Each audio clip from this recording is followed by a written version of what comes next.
really convinced that a lot of African parents are not actually qualified. A lot of them should not have children, and a lot of them actually hate their children. And this is majorly because in the African context, a lot of people don't have children because they want to take care of a human being. They have children because children are considered to be property, and the more property you have, the more wealth you perceive to have. There are others who give birth to children so they can have someone to take care of them in their old age.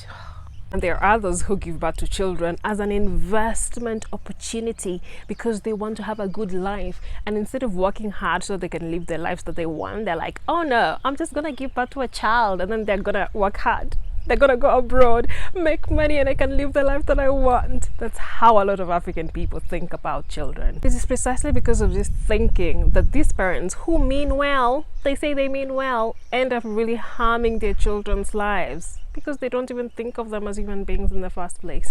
One of the things that is really rampant in African household is abuse, and abuse is packaged as love. It is very common in African households for children to be beaten with a stick because apparently spare the rod, spoil the child. They like using that phrase from the Bible because it really aligns with what they are trying to say. But I don't think the Bible meant that you should be beating your children to a point where they think of you as an enemy. To a point where when as a parent you go home, all your children go to hide because they are afraid of you.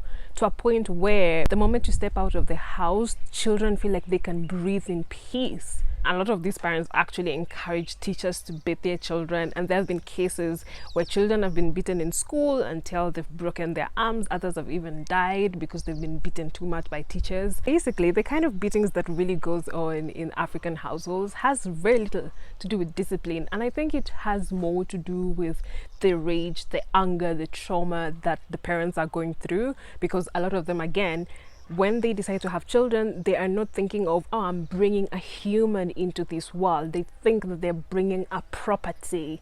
So when a child comes into this world and they're now behaving like a human being, parent is like, wait a minute, you're not supposed to behave like that. You're just property, eh? When you do something that is against what the parent thinks is right, instead of them sitting down to try and understand where you're coming from, they'll just beat you black and blue because to them, you're not a human being. You're like a donkey. You're supposed to do whatever it is that they want without asking questions.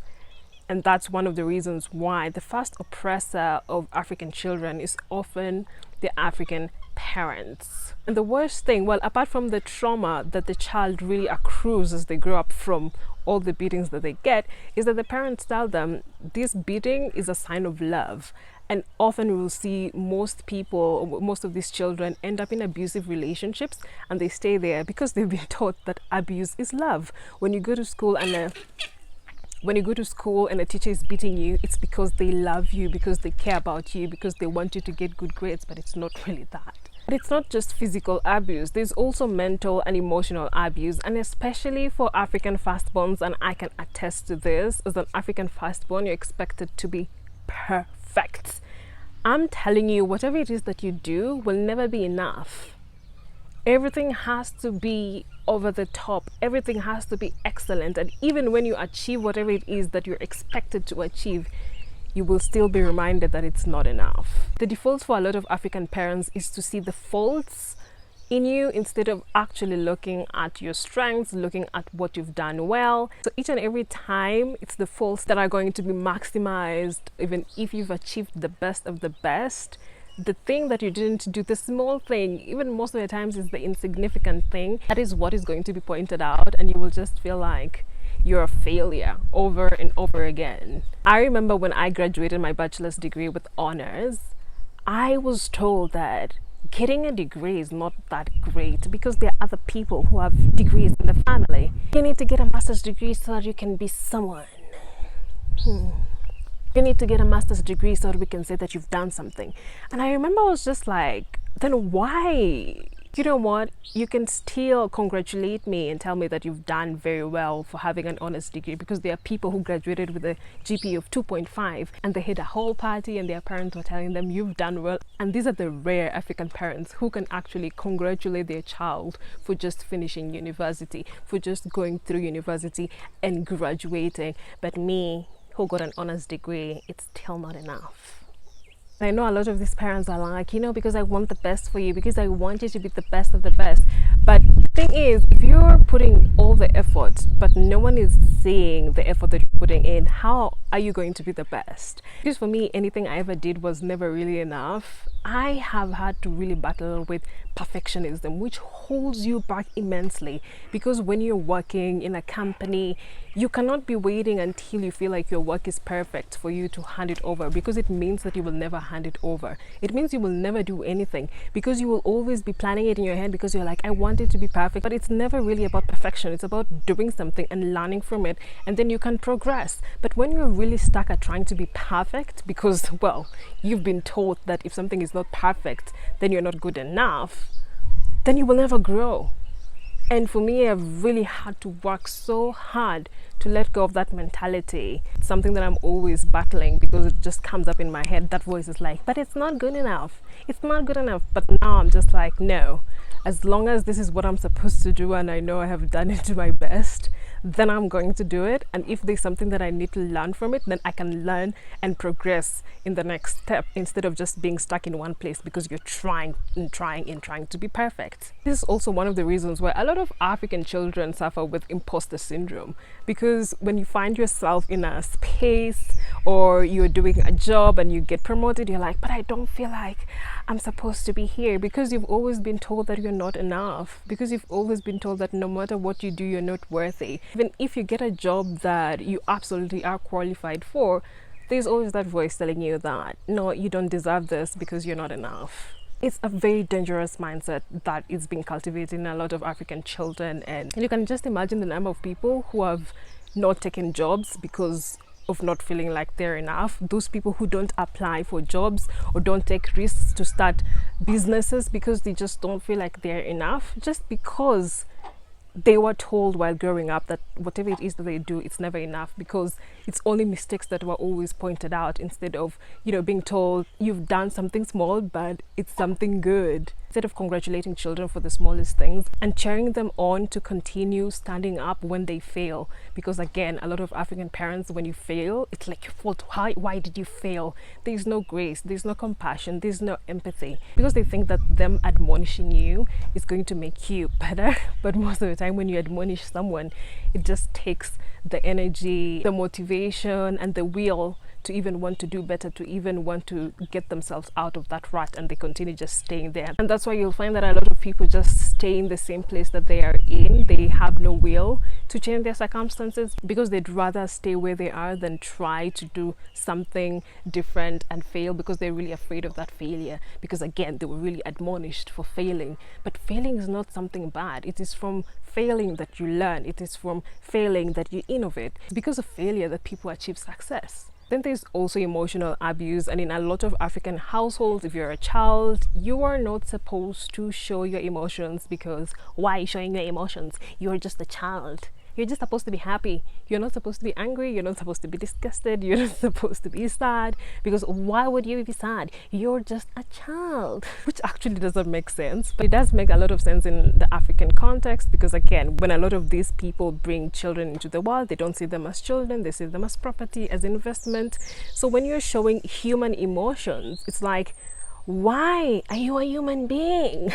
So again, a lot of African children are really forced to repress their emotions. It's both girls and boys, but more especially for boys. And a lot of African boys really suffer, and this translates to when they even become men and they can't express themselves well. That's one of the reasons a lot of African countries have high statistics of domestic abuse, which is often committed by men, also because they grew up in environments where they were taught that abuse is love.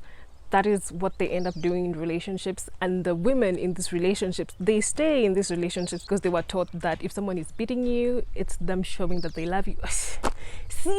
See how this is just destroying people's lives?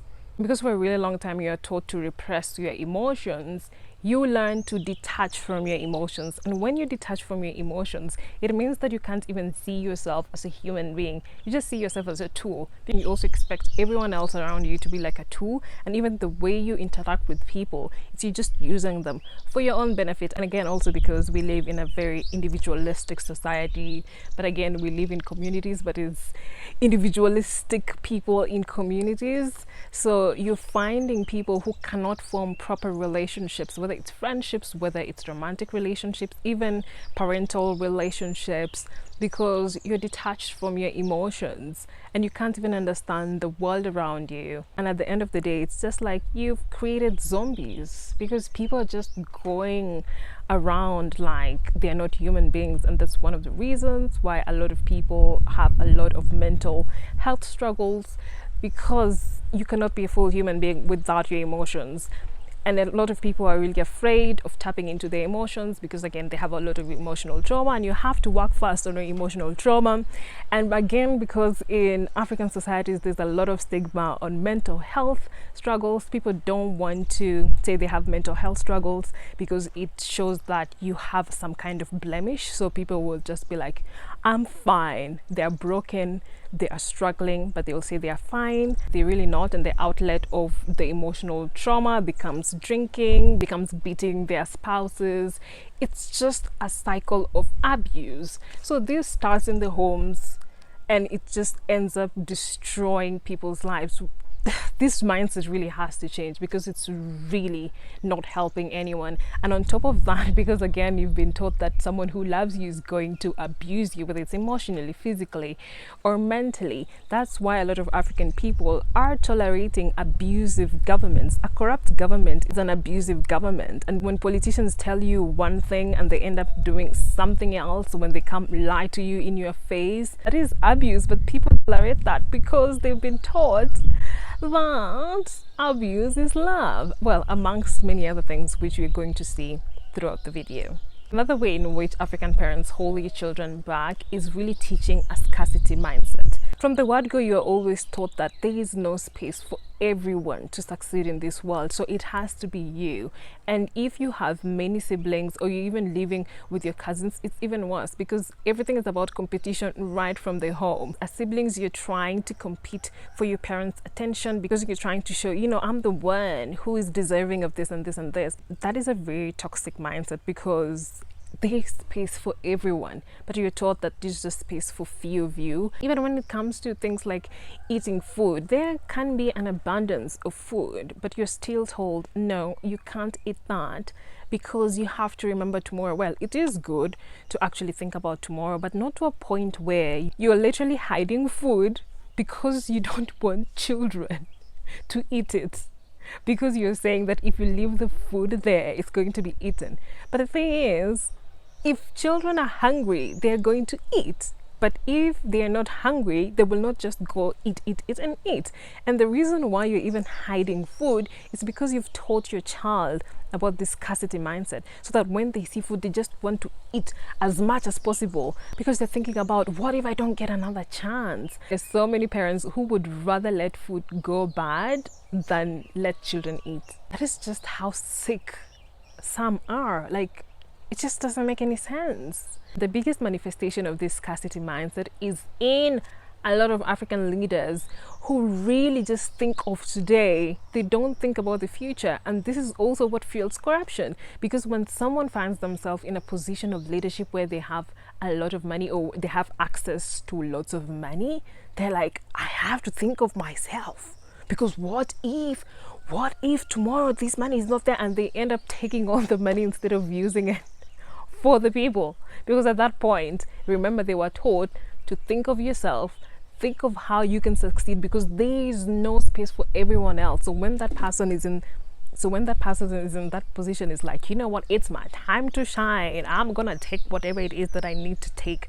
And it just ends up being so bad for everyone, clearly, because the corrupt governments, what have they done for Africa?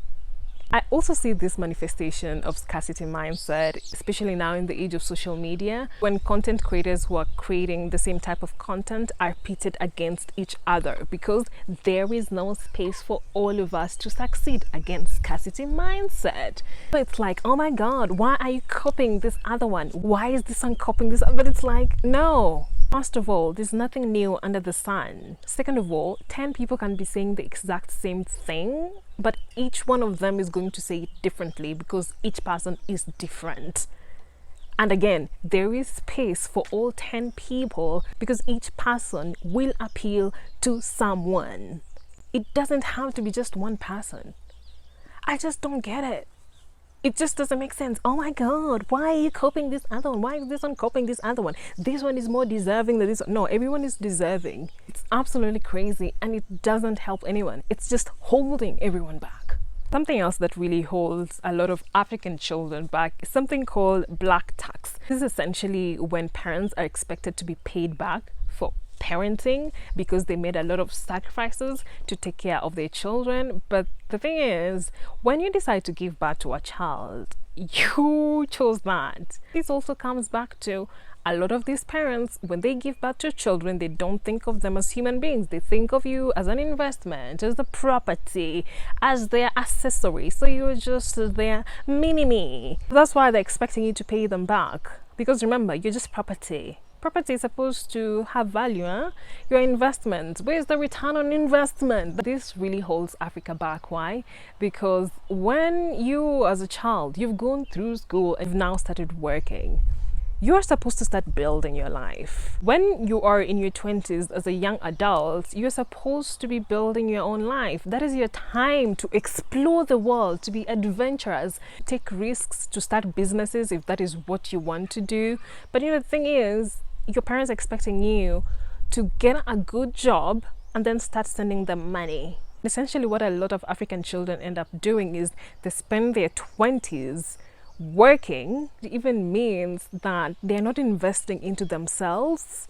And by the time they're getting to their 30s, they've gotten married, they have children. So now you don't have time to be taking risks and exploring. And the money that you have, because you're also supporting your parents and you're trying to start your own family, it's just not enough. And then it just creates this cycle of poverty because no one is advancing. No one is living a better life because you are tied down in your prime years to take care or pay back the sacrifices of your parents. And it just ends up not helping anyone. Something else that I see in a lot of African parents that they teach to their children is the victim mindset. Like, oh my God, everyone else is responsible for what is happening to African parents. Even if they're walking and God forbid they slide, it is the problem of the soil, of the grass for making them slide instead of they themselves for not looking at where they're stepping on. This is essentially why we have black tax, where they expect children to pay them back because it's like, it's because of the sacrifices that I made that you're where you are. But excuse me, you're the one who made the choice to bring the child into this world, but now you've become the victim. You're going to traumatize your child for life, but somehow it's the child's fault for being born, because if they had not been born, then they would not be traumatized. They're trying so hard, but the world is against them. They keep on putting in the corrupt governments, corrupt leaders, but now when the leaders are stealing, they're like, why are these people doing this to me? You put them there. You put them there. You put in a corrupt person into government and expect them to do what? To miraculously become an angel? So now the cost of living has gone high and you're surprised? You put in a corrupt person in government who doesn't even care about you. Who doesn't even care about the cost of living? Who cares about getting tenders, about getting money for their businesses? You think they're gonna care that you can't afford to buy bread? What do you expect? But no, why? I can't buy bread. It's the government's fault. Really, you're the one who did that to yourself. Come on, wake up. And something else that really ties into the victim mindset is the God complex of a lot of African parents. So they basically think that they are God, that nothing can ever happen to them, that they are untouchable. And that's one of the reasons why when anything happens, it's like, why is this happening to me? I'm supposed to be God. Everything is supposed to be happening according to how I want it to happen. And because they think like this, they also think that nothing bad can happen to their children, and they don't end up teaching their children about life. So when it comes to topics like sex education, it doesn't exist in a lot of African households. Well, again, because of religious brainwashing, because it's like, that's a bad thing, you don't talk about that in public. But the thing is, a lot of children are being molested today. We have a rise in teenage pregnancies, and this is just not happening out of the blues. And a lot of these girls, because a lot of girls are actually the victims, are being molested by older men, but they can't say anything. A lot of African homes are really hostile to children. You can't make mistakes, because if you make mistakes, it's your fault for not knowing, but no one taught you anything. So you're not teaching these children about their bodies. You're not teaching them about how older adults should relate to them. But when they're molested, when they are now pregnant, it's their fault. And again, a lot of African parents don't want to do anything about this, because in their head they're like, I am God, nothing is going to happen to me. So if something happens to the child, it's the child's fault for not knowing, but it's not the parents' fault for not teaching them. And this hostility that a lot of parents have towards mistakes makes a lot of children, not confide in their parents when something wrong happens. They're being abused, they keep quiet about it, because again, they don't want to be seen as a failure, they don't want to be seen as weak. And again, this ends up just creating a lot of mental health struggles. And again, because we have a lot of stigma on mental health, people don't talk about this. And when these children or young adults become parents themselves, they just pass on that trauma. So again, a cycle of trauma. There's also this idea in African parenting that learning stops the moment you're out of school. And so curiosity is not really cultivated, learning or continuous learning is not really cultivated. And so you find a lot of parents who don't even know about the world that they're living in. The knowledge that they have of the world is of what the world was like 20 years ago when they were in school. And so they're bringing in children into a very different world, but they're trying to bring them up as if it's the world of 20 years ago. That does not work, because even the advice that you're giving your children is not going to help them in the long run. For example, this idea that going to school is essentially going to ensure that you get employment, it doesn't work in today's age. There's a lot of unemployment, and a lot of people who are unemployed are people who have degrees, people who have master's degrees. I mean, there are people who travel to the Western world with master's degrees and they go clean houses. There's nothing wrong with cleaning, but essentially if someone went to school up to master's degree and the only job that they can find is cleaning people's houses, is that the kind of job that you are saying that child should go to school for? I mean, it just doesn't make sense. And in today's world, it's not about the school that you go to, it's about the skills that you have, it's about the value. What we should be teaching children is about solving world problems. That is going to help you a lot, because, well, a lot of businesses are started to solve problems. But because we are teaching children of today to find a job, it doesn't help you in any way, because you go to school with this fixed mindset that this is what I'm going to do, and at the end of it I'm going to get this job, and you're really focused on job titles. But in this digital age, titles don't even make sense, because a lot of jobs require you to have different skill sets. Like for me, I work in marketing, but I also do production, but I'm also creating content. But I also understand that marketing is about psychology, so I have to study psychology. I have to study philosophy and sociology, because marketing is about understanding people, and the more you understand the society we're in, the more you'll be a good marketer. But if I just depended on school, on what I learned in school, then I wouldn't even be able to do this YouTube channel, because I would be seated somewhere waiting for a job in marketing. But because I've really come to teach myself to be curious about myself and the world, I realized that what I really want to do is to challenge perceptions. I want to ask questions about the world. I want to live my best life, and that really starts with questioning the things that I've always been taught. And that is how I arrived at starting this YouTube channel. Something that is also detrimental is how a lot of African parents teach children that asking questions is disrespecting authority. And so most of the times you see people are okay with being in toxic environments because they do not want to question authority. Even when someone is being harassed in their workplace, they keep quiet because they don't want to question authority. But for you to really live a full life, you have to ask questions about the world, about yourself, so that you can always challenge yourself to learn and to expose yourself to other cultures. You can know how big the world is and how very small you are, and that will actually keep you humble. It will keep you hungry to learn more and more. And the more you learn, the better you become at life, and the more you enjoy life, and the more you actually realize that happiness doesn't come from the grand things, from money, from houses, from cars, but in the smallest things, like just being kind to other people, being compassionate, being loving to other people, to yourself, to the environment. That's what brings happiness. And this resistance to learning and curiosity is one of the reasons why a lot of African parents are always like, oh my God, this young generation, because they just don't understand how young people think. Again, it doesn't make sense if you're a parent in today's age and you're not on a social media app like TikTok, not because you enjoy TikTok, but if your children are on TikTok, you need to be on TikTok so you can know what TikTok is all about, so that you can know how to guide your children. Because again, you cannot tell your child, don't be on TikTok. It doesn't make sense.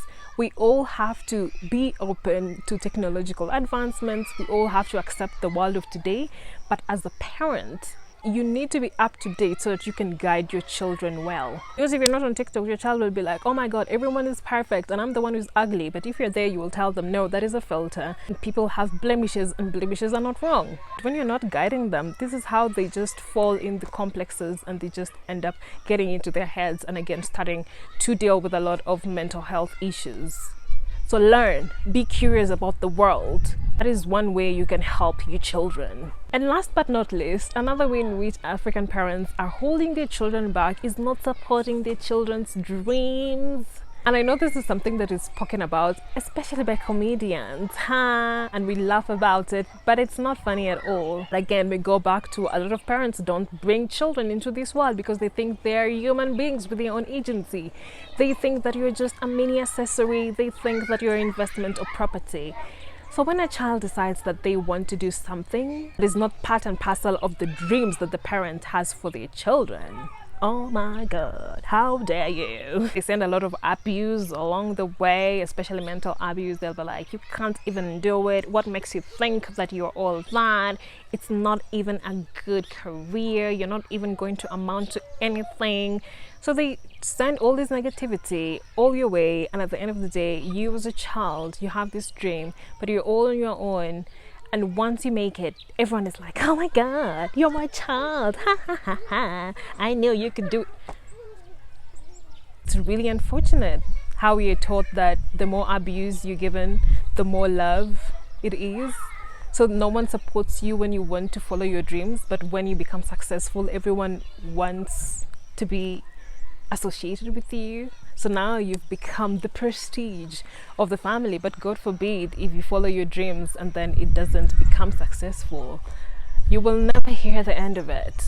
But you see, the thing is, you're supposed to encourage your children to go out and try new things, not just arrest themselves, be imprisoned in this one life, this one idea of life that you've created for them.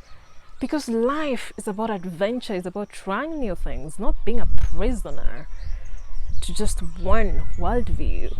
There's really a lot that African parents have to change to bring up children that are going to usher in a new Africa. Because as long as we continue doing these things the same way that other parents have been doing, and actually our generation is supposed to change new things, we need to break this generational trauma. We need to get rid of these old mindsets, because it's all holding us back. And the thing is, how you're brought up in the home influences the kind of adult that you end up being. The reason why we continue tolerating these corrupt governments, it's really because we were taught about not questioning authority. We were taught about accepting abuse as a form of love from our homes. It's because of this victim mindset. Instead of looking at the government and being like, we need to change it, you're like, oh my God, why is this happening to me? Why is the devil doing this to us? God, please help us. Come and help us. Take away this government. You're waiting for a Messiah to come and help you, but when you're given a chance to elect great leaders, you end up putting in the same corrupt leaders because you enjoy the abuse, because you were taught that being abused is being loved. Goodness. The mental illness that is in Africa, we need to start by acknowledging that first. That is how we can move forward, and we need to start with parenting.